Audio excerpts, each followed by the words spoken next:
আর একটুখানি সর্ষের তেল দিয়ে দিচ্ছি। ইলিশ মাছটা বেশ বড় ছিল, তার জন্য দেখো আধা নিয়ে এসছে। কারণ কি বলতো, আমাদের অর্ধেক দিন ভেজ অর্ধেক দিন নন ভেজ, তার জন্যই। তো দেখো মাছটা ফার্স্ট ধুয়ে নিয়েছি, এবার কাটবো। কারণ বলে ইলিশ মাছ কাটার আগে মানে ছাল মতলব আঁশটা ছাড়িয়ে ধুয়ে নিতে হয়। এরকম কাটবো।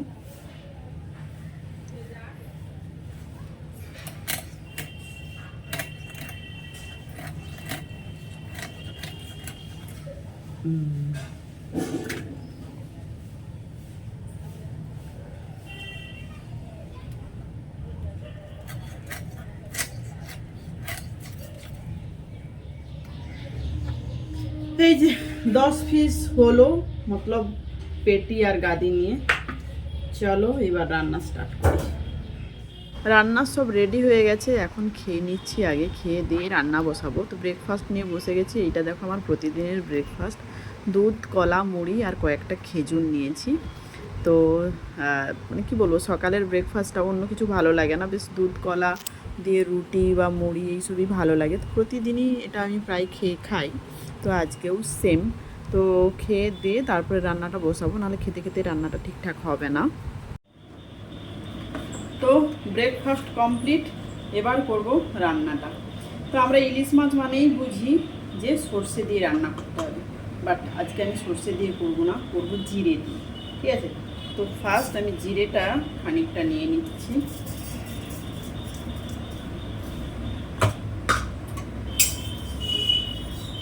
দেখো খানিকটা জিরে নিয়েছি। এই জিরেটা আমি হালকা ফ্রাই করে নিচ্ছি শুকনো কড়াতে। এই ভাজা জিরের সাথে 3-4টে কাঁচা লঙ্কা দিয়ে পেস্ট করে নেব।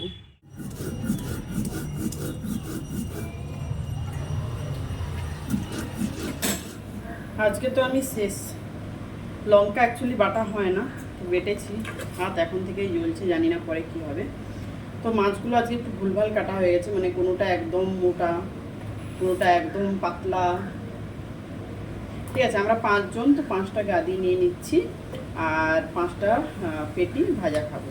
ঠিক আছে, এই 5টা পেটি দাও এখন।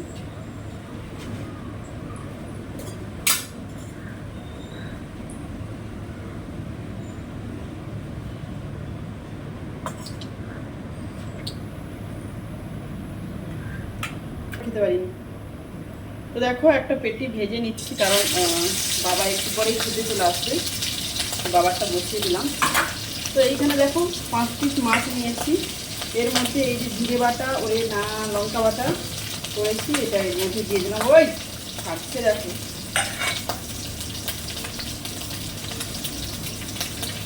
অল্প করে হলুদ দিয়ে দিচ্ছি, বেশি এখানে হলুদ লাগবে না। পরিমাণ মতো নুন দিয়ে দিচ্ছি। মাছের নুনটা মাখিয়ে রেখেছিলাম, আর কিছু মাখানো নেই, তো সেই অনুযায়ী নুনটা দিলাম। এবার দিচ্ছি সরষের তেল। ইলিশ মাছ নিজেই তেল ছাড়ে, কিন্তু ইলিশ মাছ রান্না করতে একটু তেল না হলে ভালো লাগে না। তো এইভাবে দেখো মাখিয়ে নিলাম।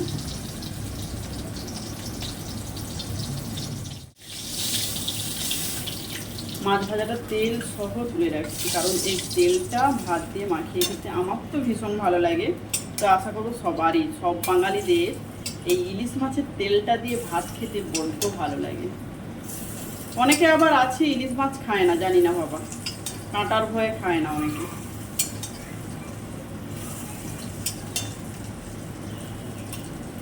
তুলে রাখলাম এটা। এইবার দিচ্ছি, বেশি নয়, একটুখানি সরষের তেল।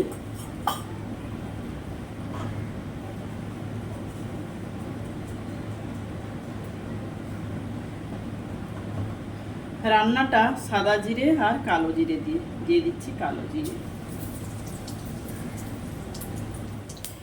এবার দেখো দিয়ে দিচ্ছি ইলিশ মাছটা।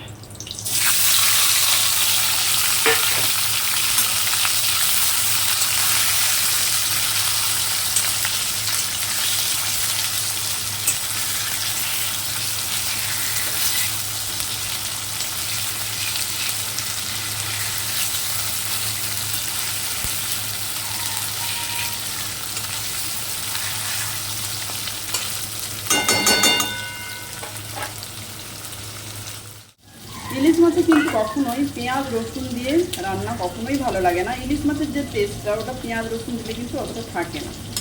আর এমনি সর্ষে বাটা দিয়ে তো ভালোই লাগে, আমাদের কী বলবো ভাপা খাওয়ার একটা মজাই আলাদা বাঙালিদের। আর এটাও ভালো লাগে, তো তোমরাও ট্রাই করে দেখতে পারো। পাতলা আবার বেগুন দিয়ে ঝোলও ভালো লাগে। মানে ইলিশ ওঠা মানে এই বর্ষাকালটা তো শুধু ইলিশের কী বলবো রান্নাই চলবে, তো বিভিন্ন রকমের পদ রান্না করা যায়। দিয়ে দিলাম জল।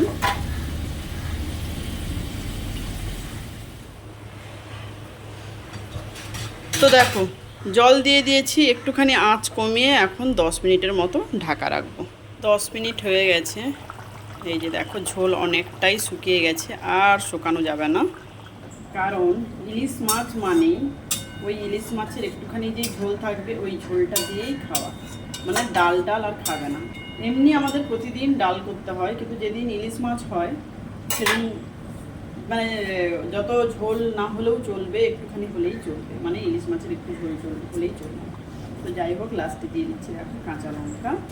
বেশি দিচ্ছি না, দুটো দিচ্ছি, কারণ যেহেতু কাঁচা লঙ্কা বেটে দিয়েছি, আর আমাদের বাড়িতে কেউ কিন্তু বেশি ঝাল খায় না, ঠিক আছে, তার জন্য দুটো দিলাম।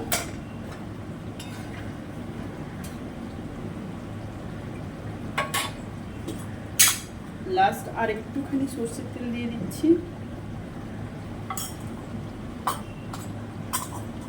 আবার একটু ঢাকা দিয়ে গ্যাসটাকে অফ করে দিলাম। এবার শুধু ঢালবো।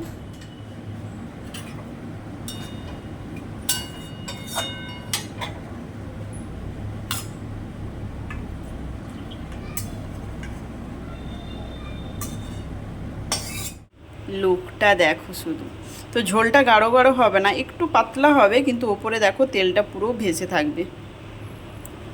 ওকে, অবশ্যই কিন্তু তোমরা ট্রাই করে দেখো এরকম একটা রেসিপি।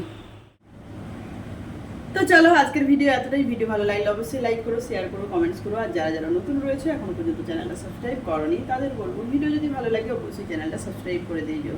তো চলো আজকের মতো টাটা, ফিরে আসছি আবার একটা নতুন ভিডিও নিয়ে।